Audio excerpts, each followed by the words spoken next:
Kali ini gua akan menceritakan penghuni terakhir di kos angker, dan si pengirim cerita ini mengalami teror ketika ngekos di kosan angker tersebut. Lalu seperti apa ceritanya?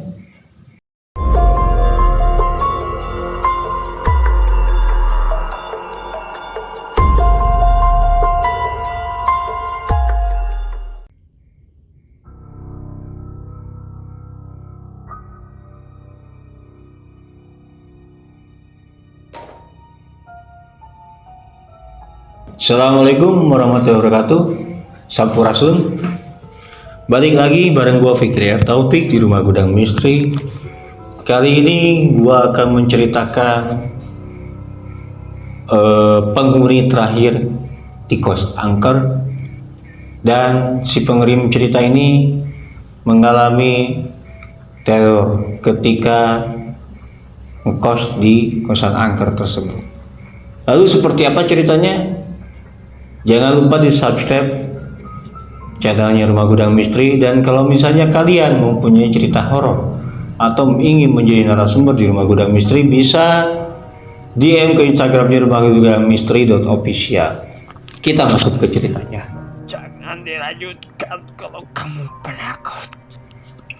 Bau amis dan apek menyambutku saat melangkahkan kakiku di pintu kosan. Aku tidak begitu peduli. Yang penting harganya murah. Kamarku di lantai 2, paling ujung, tepat di samping kamar mandi. Kamar itu terasa dingin, seolah AC selalu menyala meskipun tidak ada.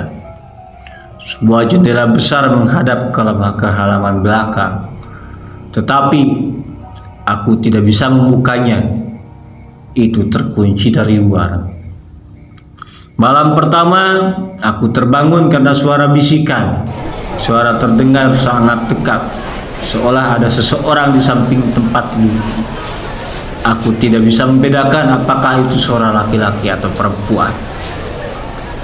Mereka selalu bicara dalam bahasa yang tidak kuketahui, tetapi nadanya penuh amarah.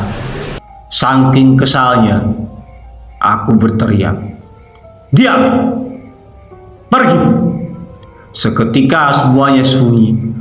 Keheningan itu justru lebih mengerikan. Lalu dari bawah tempat tidurku aku mendengar suara langkah kaki perlahan.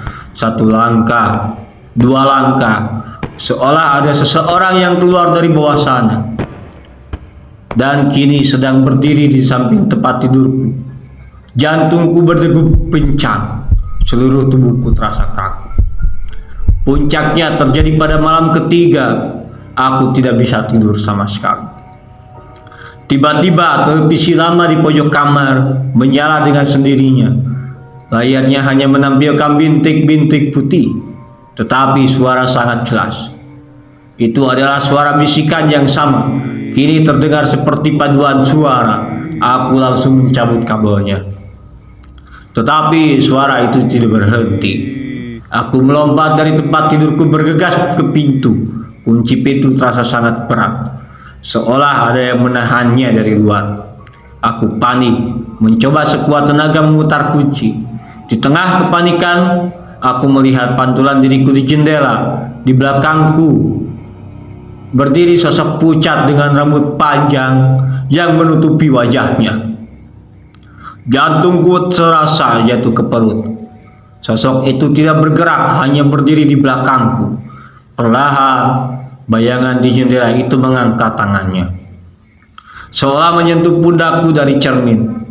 Aku bisa merasakannya. Sensasi dingin dan berat, seolah ada tangan yang diletakkan di pundakku. Aku berteriak dan terus memutar kunci. Akhirnya, kunci itu terlepas, dan aku langsung berlari keluar.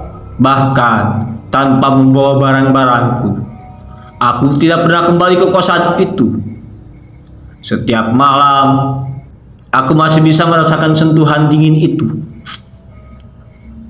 dan mendengar bisikan-bisikan yang menertawaiku dari kejauhan. Aku yakin Penghuni kamar nomor 13 itu tidak pernah pergi. Ia masih menungguku untuk kembali. Oke teman-teman, segitu cerita horor penghuni kos angker nomor 13. Cerita ini dikirimkan oleh seorang yang bernama Gadis ke DM Instagramnya Rumah Gudang Misteri.